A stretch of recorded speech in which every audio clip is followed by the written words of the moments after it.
Bom dia, nono ano, tudo bem? Nessa videoaula nós vamos fazer a leitura do conto Pausa, conto psicológico de Moacir Scliar, páginas 65 a 69, e estão tanto o texto quanto as atividades que nós vamos fazer a correção hoje, tá bom? Na videoaula anterior, na aula anterior, nós já falamos aí sobre o conto psicológico, qual a sua função, por que ele é chamado de conto psicológico, porque ele trata aí da passagem do tempo, de uma forma bem subjetiva, trata aí da subjetividade ali do personagem. Então são contos bem interessantes de fazermos a leitura. O primeiro conto psicológico aí do nosso capítulo 2 é Pausa. Vamos fazer a leitura hoje, fazer a correção das atividades. Se você ainda não enviou a atividade, tire foto e envie. Se você estiver devendo atividades aí, faça as atividades todas. Estão todas as atividades lá no grupo, tá bom? Na sala de aula virtual. Então, lá funciona como uma agenda, se você não está anotando, porque o bom é você anotar na sua agenda para ficar até mais fácil de você verificar as atividades, tá bom? Mas lá estão todas as atividades que foram solicitadas, as atividades que foram corrigidas, as videoaulas enviadas, então está tudo lá, tá bom? Qualquer dúvida, participe do plantão, ele acontece das 7 às 11 nos dias em que temos aulas. Então vamos lá, vamos para o conto, que tem o título Pausa, de Moacir Scliar. Às 7 horas, o despertador tocou. Samuel saltou da cama, correu para o banheiro, fez a barba e lavou-se. Vestiu-se rapidamente, sem ruído. Estava na cozinha, preparando os sanduíches, quando a mulher apareceu, bocejando. Vai sair de novo, Samuel? Fez que sim com a cabeça. Embora jovem, tinha a fronte calva, mas as sobrancelhas eram espessas. A barba, embora recém-feita, deixava ainda no rosto uma sombra azulada. O conjunto era uma máscara escura. Todos os domingos tu sais cedo, observou a mulher com azedume na voz. Temos muito trabalho no escritório, disse o marido secamente. Ela olhou os sanduíches. Por que não vens almoçar? Já te disse, muito trabalho, não há tempo, leva um lanche. A mulher coçava a axila esquerda. Antes que voltasse a carga, Samuel pegou o chapéu. Volto de noite. As ruas ainda estavam úmidas de ceração.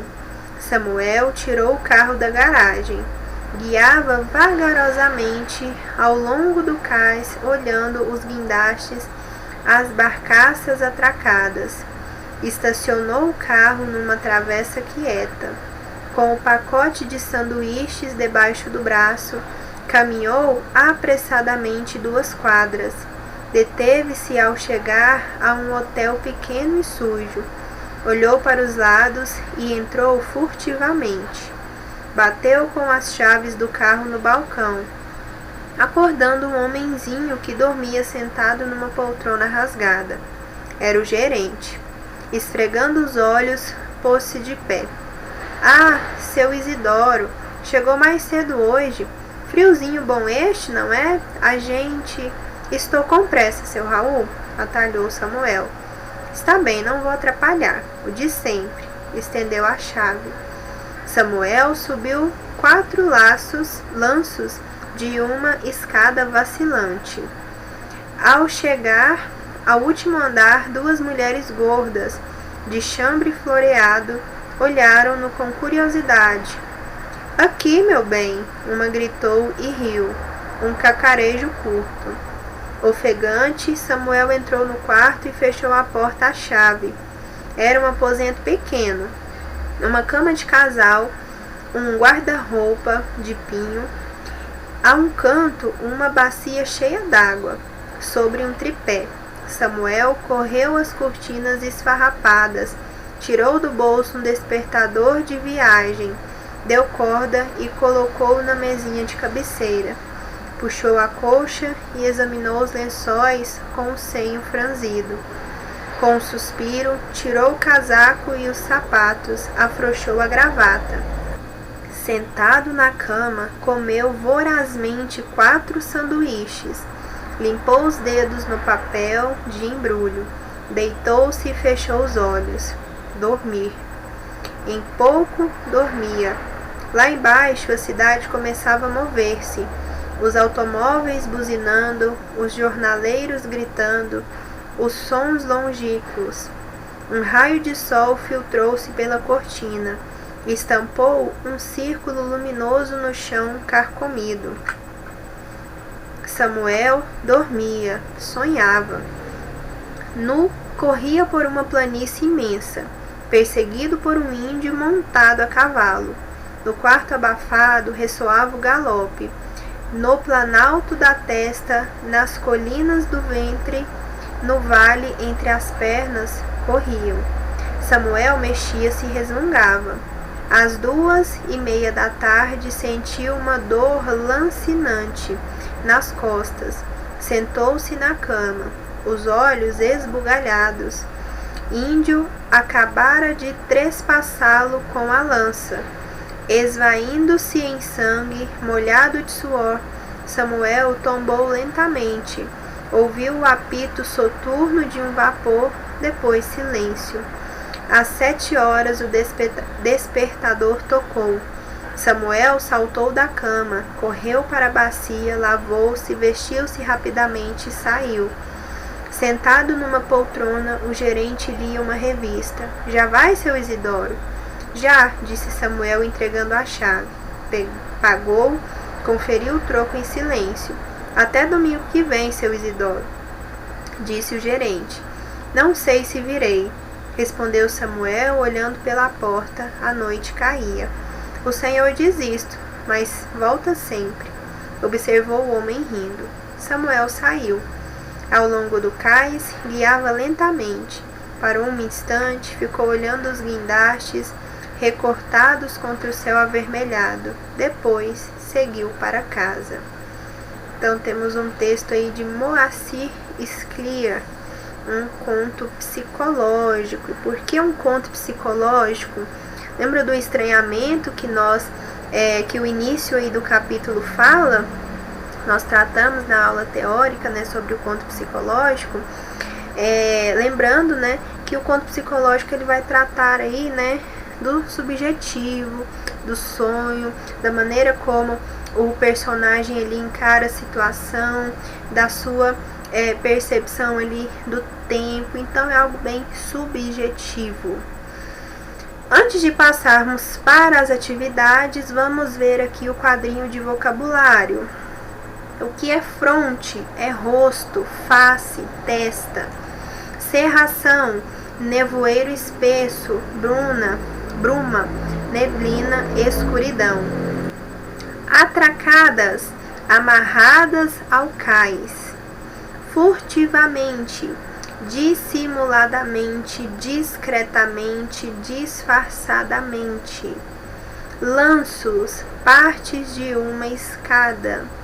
Chambre, roupão. Senho, rosto, face, testa. Então, senho, fronte, a mesma coisa.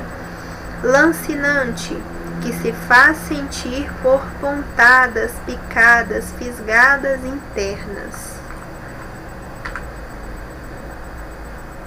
Primeira questão do Desvendando os Segredos do Texto. No conto de Moacir Scliar, o narrador é observador, ou seja, ele observa e narra o que acontece na vida do personagem. Quanto tempo transcorre entre o início e o final do conto? Nós podemos observar ali, né, a partir do narrador, o que ele contou para nós, né, que foi do início da manhã até o final do dia, né, até o início da noite, final da tarde. Então, um pouco mais de 12 horas, das 7 da manhã a pouco depois das 7 horas da noite. B. Como o narrador informa o leitor sobre o tempo decorrido? O texto se inicia com uma frase que se repete no trecho final. Às 7 horas, o despertador tocou. O início da manhã e aí o início da noite, né? Segunda questão. O tempo e o espaço são elementos importantes para a construção do sentido das narrativas. Sobre o conto Pausa, responda as questões abaixo. Então, vamos lá. A. Onde ocorrem os fatos? Qual é o local onde ocorrem os fatos? Foi apenas um lugar? Não, né? Começa ali na casa dele, depois nós percebemos que ele passa ali pelo cais, né? E tem o hotel. Então, são 3 locais. A casa do personagem, o local e a rua ao longo do cais. B. Qual deles é mais destacado? Justifique sua resposta. Apesar de serem 3 lugares, qual foi o de maior destaque? O que foi mais descrito ali? O hotel, né? O hotel porque é descrito em detalhes, né? O narrador vai detalhando ali sobre as impressões ali do hotel, daquele lugar. Como o narrador caracteriza esse lugar, como ele vai descrevendo o lugar. O hotel era pequeno e sujo, de baixa categoria.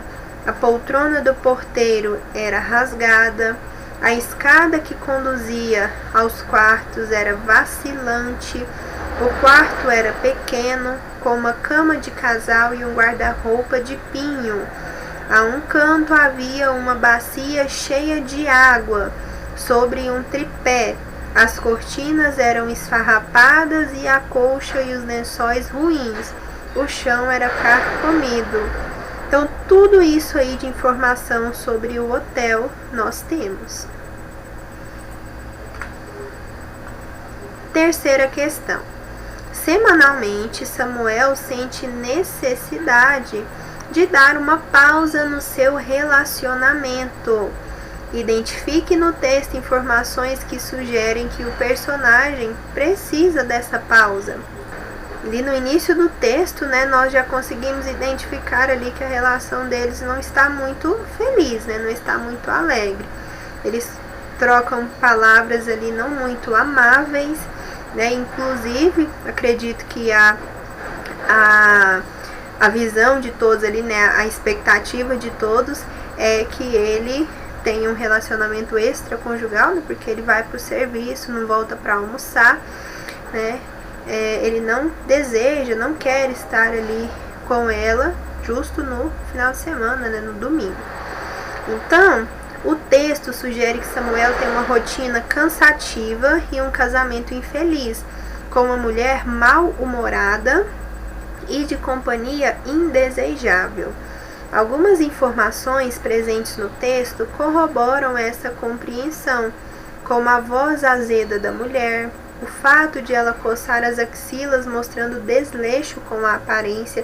A imagem que nós reproduzimos, né, quando lemos aí essa passagem do texto é realmente de uma mulher desleixada, né, porque é isso que ela representa, né. O desleixo com a aparência, a ausência dele sempre nos finais de semana, já que ele deve também trabalhar aos sábados e etc. Então dá para trazer diversas contribuições aí a respeito dessa afirmação, tá bom? As informações ali do texto que indicam essa pausa, essa necessidade dele dar pausa em seu relacionamento. Quarta questão. Durante a leitura do conto, é possível perceber que o personagem tem uma rotina frenética. Alguns elementos do texto colaboram para essa percepção. Assim, explique como isso fica claro por meio a. Da exposição do horário em alguns momentos do texto. Vamos lá. Ter as horas expostas durante a leitura dá a sensação de que o tempo de que dispõe o personagem é sempre curto e cronometrado. Nós temos aí essa impressão ao fazer a leitura do texto, porque o horário dele ali é exposto. Às 7 horas o despertador toca, começa o dia, e aí é muito bem ali cronometrado, tanto que dá para termos uma boa noção ali do tempo que se passa a história, a narrativa, o conto. Da indicação de que o almoço do personagem são sanduíches. Sanduíches são refeições de rápido e fácil preparo. É opção comum de quem não tem muito tempo, É um sinal ali de praticidade e de pouco tempo também, 5. Todos os domingos, Samuel sai mais cedo e se hospeda em um pequeno hotel. Entretanto, o gerente o chama de Isidoro, o que possivelmente motiva o personagem a apresentar outro nome quando se hospeda nesse hotel. Então, aparentemente, ele não quer ser lembrado do Samuel, de ser o Samuel, da vida corrida dele, dos horários apressados, do relacionamento dele, do Samuel marido, que está num relacionamento infeliz, Então, possivelmente, o desejo de manter sua verdadeira identidade em sigilo, dando mais seguridade ao seu segredo, ao seu momento ali de descanso. Ele vai para lá dormir, vai para lá descansar, se desligar da vida dele. Então, o desligamento aí é tanto que ele, inclusive, usa outro nome, para a identidade dele não ser violada. 6. No conto, não podemos descartar a possibilidade de Samuel se apresentar como Isidoro, em vista de uma dualidade psicológica. Se essa for sua real motivação, podemos afirmar que Samuel consegue se desprender completamente de seus costumes quando se torna Isidoro. Ele consegue se desprender dos seus costumes quando ele se torna Isidoro, ele se torna realmente outra pessoa? Claro que não, Assim como Samuel, Isidoro dispõe de pouco tempo, mal podendo falar com o gerente, o mesmo que ocorre com sua esposa quando volta a ser Samuel. Então, ele é uma pessoa apressada, sem tempo. Não é porque ele mudou de nome que os seus costumes, a sua vida ali mudou, Mudou de nome, não. Ele apresentou um outro nome, ali naquele hotel. 7. Ao longo da narrativa, percebemos que um fato banal do cotidiano desencadeia no personagem uma viagem para dentro de si, para o seu próprio interior. No caso do personagem do conto, Pausa, que acontecimento é responsável por essa viagem? Como que ele viajou ali, pessoal? Ele não dormiu e sonhou? Então foi essa ação, o dormir. Em sonho, o personagem se vê livre em uma vida oposta à sua, sempre cheia dos horários e compromissos da vida. Então, quando nós trabalhamos o conto psicológico, lembra que nós marcamos as partes, as palavras-chave? Sonho é uma delas, sonho, emoções, sentimentos. Então, o sonho dele ali, é a liberdade que ele não tem. O sonho dele vai representar essa liberdade que ele anseia ter. 8. Os contos psicológicos nos permitem uma aproximação de personagens mais complexos, profundos, com comportamentos por vezes contraditórios. Esses comportamentos que quebram a expectativa do leitor contribuem para a construção de um clima de suspense na narrativa. No conto Pausa, um desses comportamentos pode ser percebido no deslocamento do personagem da sua casa para o hotel.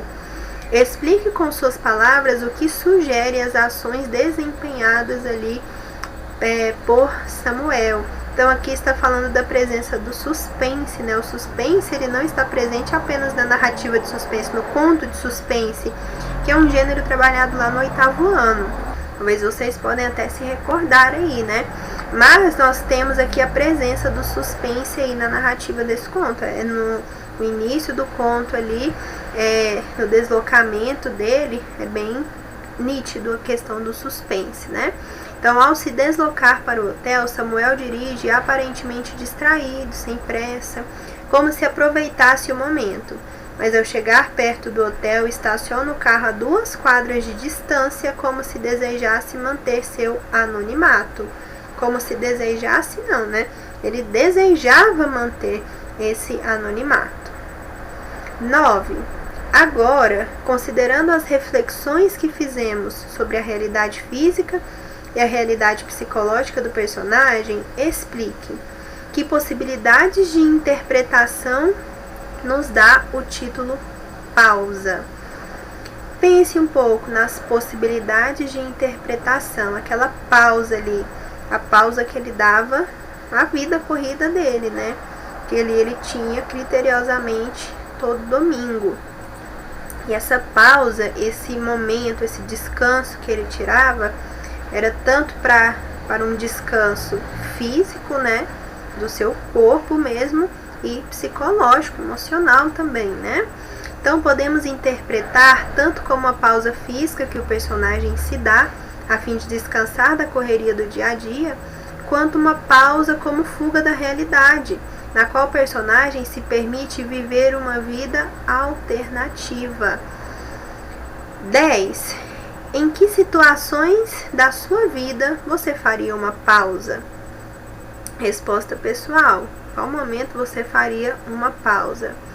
Eu espero que não tenha resposta a pausa na vida da escola, tá? A gente começou agora, tá no primeiro bimestre ainda não tá tempo de pedir pausa, não.